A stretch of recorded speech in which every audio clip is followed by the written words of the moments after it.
Makruh hukumnya menengok tiang listrik yang berbentuk salib karena dikhawatirkan hati goncang.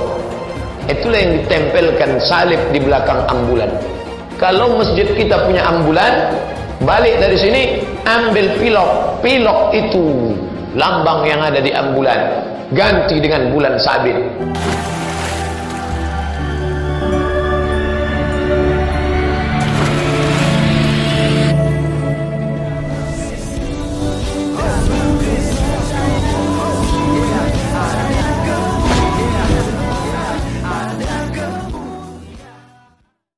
Salam Alechem Bishem Yeshua HaMashiach.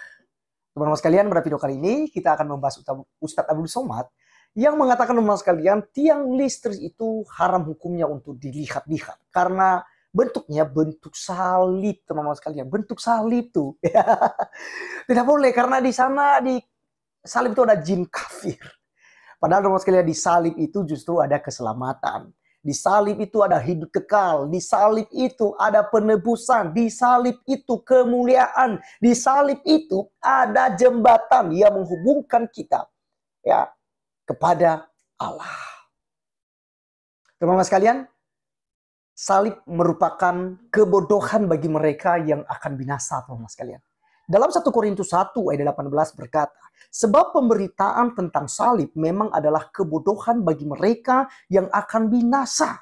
Tetapi bagi kita yang diselamatkan, pemberitaan itu adalah kekuatan Allah.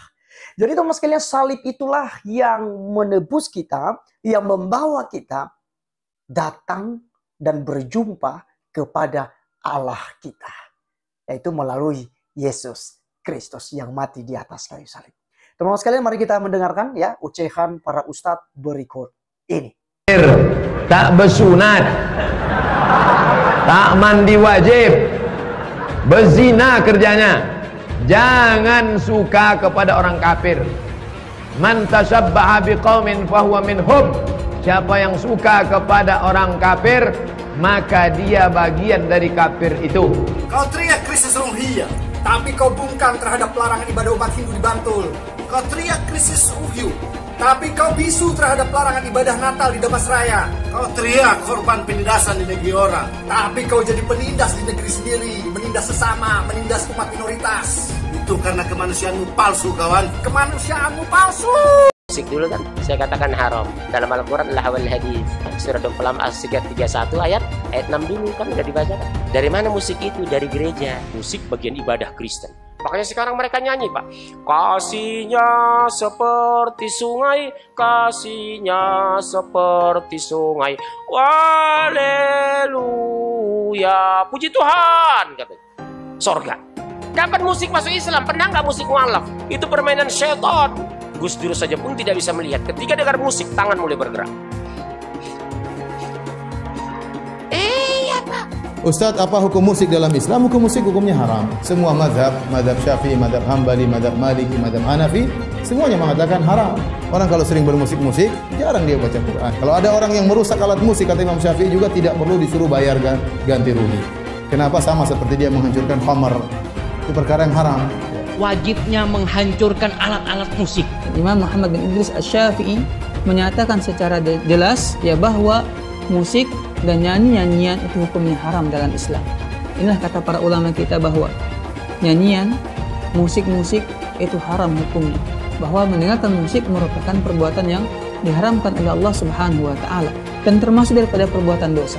Nyanyian-nyanyian ini melalaikan manusia daripada Al-Qur'an, hadis-hadis Nabi sallallahu alaihi wasallam. Simpulannya, musik al-ghina mislul kalam. Kalau maknanya baik, mengajak berjihad, ya tak apa-apa. Kita tahu bahwa Ustadz Abdul Somad ini terkenal di Indonesia apa-apa haram. Masuk ke rumah ibadat orang lain, kalau orang Islam masuk ke gereja haram. Ini haram, itu haram. Belum lagi ustadz-ustadz sejenis Abdul Somad yang mengharamkan kalau mengidolakan pemain sepak bola haram. Ini haram, itu haram. Bahaya kalau pemimpin-pemimpin di negeri kita berpatokan pada pandangan-pandangan seperti Somad itu, maka Indonesia tidak akan maju, saudara-saudara. Antum mencintai pemain bola kafir, boleh nggak? Nggak boleh. Dipajang fotonya, kaosnya, nggak boleh. Dia mencintai orang kafir, loyal kepada orang kafir, membela orang kafir. Berarti kalau sudah membela orang kafir, dia masuk orang beriman atau bukan? Bukan. Masuk kepada golongan apa? Munafik. Apa hukumnya berwisata ke tempat ibadah orang kafir? Contohnya Candi Borobudur. Hukumnya haram, karena itu termasuk persetujuan kepada peribadahan mereka. Kita nggak boleh datang ke situ kecuali untuk satu tujuan, mau membubarkan orang yang lagi beribadah kepada selain Allah. Haram hukumnya masuk ke rumah ibadah orang lain. Haram. TV itu dikatakan para ulama haram. Maka usulan anak kepada antum-antum yang punya TV, buang tuh TV. Bahaya. Saya beriman sama Tuhan, sungguh-sungguh beriman. Makanya saya nggak pernah takut kehilangan jabatan saya dari itu. Bahkan nyawa saya nggak pernah takut. Karena saya tahu kemana saya akan pergi kalau saya mati. Itu nama iman. Bukan cuma ngomong doang iman. Masih ngomong iman.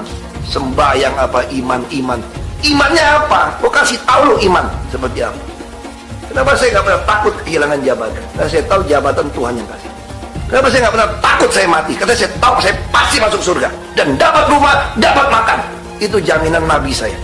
Membenarkan ajaran Kristen, naik kiri kanan untuk benci Islam. Balonku ada 5. Kafir, tak bersunat, tak mandi wajib, berzina kerjanya. Jangan suka kepada orang kafir. Man tashabbaha biqaumin fahuwa minhum. Siapa yang suka kepada orang kafir, maka dia bagian dari kafir itu. Kau teriak krisis Rohingya, tapi kau bungkam terhadap larangan ibadah umat Hindu di Bantul. Kau teriak krisis Uhyu, tapi kau bisu terhadap larangan ibadah Natal di Damasraya. Kau teriak korban penindasan di negeri orang, tapi kau jadi penindas di negeri sendiri, menindas sesama, menindas umat minoritas. Itu karena kemanusiaanmu palsu, kawan. Kemanusiaanmu palsu. Rasul Shallallahu Alaihi Wasallam tadi memberikan nasihat. Kalau kita punya kenalan non Muslim, ya karena dia satu kampus, teman kita, nggak masalah. Tapi jangan dekat. Yang awalnya kita benci, kita malah bisa jadi cinta sama dia. Itu yang ditakutkan. Ada hal-hal yang haram buat kita, halal buat mereka. Sehingga kita mau tidak mau terpengaruh. Disebut teroris marah, tapi mengajarkan ilmu Islam yang menghalalkan darah. Jadi salahnya di mana nyebut teroris? Emang kelakuan kayak teroris? Emang dasar teroris? Sampaikan kepada mereka bahwa kita benci sama orang kafir. Kau benci? Iya. Kenapa kau benci sama orang kafir? Ya bagaimana dia mengatakan Allah itu punya anak? Dia mengatakan Allah itu banyak lah. Anak benci. Oh, ini orang kafir. Mana tembaknya? Orang kafir itu di neraka. Yang dimaksudkan itu patung Yesus Kristus, patung Brahma, Hindu Siwa, patung semua patung itu jadi bahan bakar api neraka. Nanti membakar orang yang menggambarnya. Abdul Somad dan dari MUI juga memandang ini bukan penistaan agama, ya. Singgung. Apakah perlu saya minta maaf? Udah ya. Nah, ajaran saya. Orang Hindu bikin patung, ada setannya kata Abdul Somad. Somad bahkan tidak mau minta maaf. Karena penjelasan dia tidak bertentangan dengan agama yang dianutnya selama ini. Makanya orang-orang yang menistakan agama dari mayoritas itu nggak kena. Saya jamin itu. Tangkap dan adili Abdul Somad. Viralkan video ini. Kalau Tuhan berkenan, Somad pasti ditangkap. Justru orang Islam sendiri kelihatannya mulai muak dengan Ustadz Abdul Somad ini. Bonyok, hancur muka MKC. Sampai sekarang polisi belum memberikan izin untuk berobat MKC. Nah, saya minta Pak Polisi jangan menghalangi MKC untuk diobati ke rumah sakit. Tinggal beberapa hari ini Muhammad KC akan selesai P21-nya. Muhammad KC katanya mau dibunuh katanya.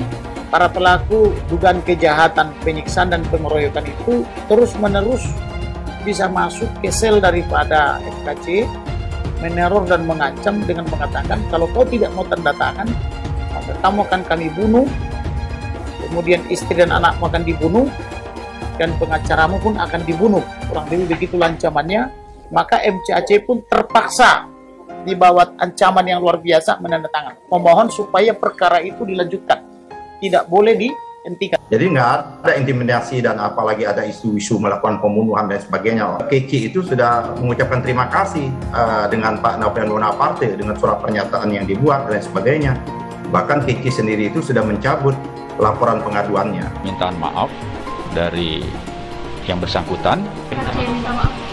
Ya ini perlu didalami lagi, mungkin situasi psikis yang bersangkutan mungkin saja bisa terjadi seperti itu. Katakan Ustaz Abdul Somad sekarang juga.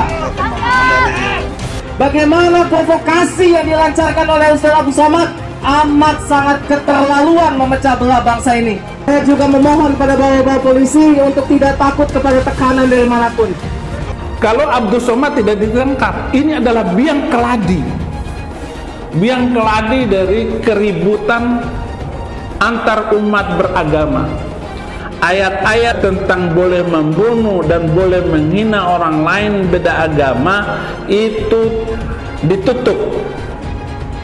Ini strategi pemerintah China agar orang-orang Uighur tidak menjadi teroris. Kenapa Al-Quran diturunkan di Mekah? Ya karena di situ tempat maksiat. Selama ini yang kita lihat teroris kan yang bercadar, ya kan, ingat gak? Yang bom yang di Surabaya pakai cadar. Ternyata di dalam cadarnya, di dalam bajunya itu ada bom. Ya kita takut lah. Kalau bagi teroris yang bunuh diri itu nggak akan ditemani bidadari, ya itu manusia-manusia bodoh. Jangan katakan bom bunuh diri. Ini banyak wartawan-wartawan yang tidak Islami memakai istilah-istilah kafir tanpa dia sadari. Gerakan bunuh diri, padahal gerakan mati syahid. Zaman sahabat Nabi pakai pedang, zaman sekarang tak pakai pedang. Letupkan, ledakkan, mati syahid. Ada pun orang yang mengejek ini mati konyol. Orang mati syahid dia katakan mati konyol. Ustaz Abdul Somad, ya ceramah yang membenarkan bom bunuh diri. Bom bunuh diri itu memang benar dalam Islam.